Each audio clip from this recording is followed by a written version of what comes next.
Salvete omnes, quid in herba inveni? Ecce. Quid est?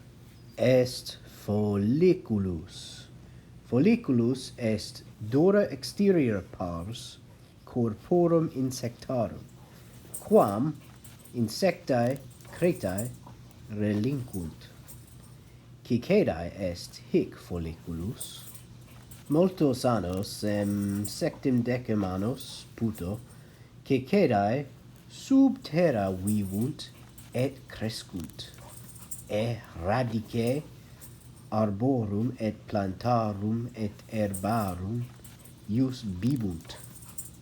Aestate Cicadae e terra escendunt.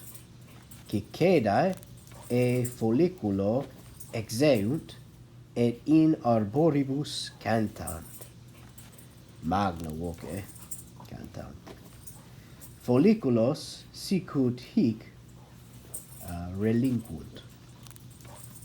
Ecce flores folliculos inveni.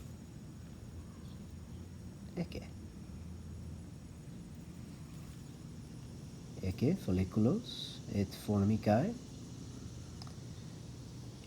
Hic est locus puto ubi haec cicada ex terra excenderit. Puto. Bene, valete.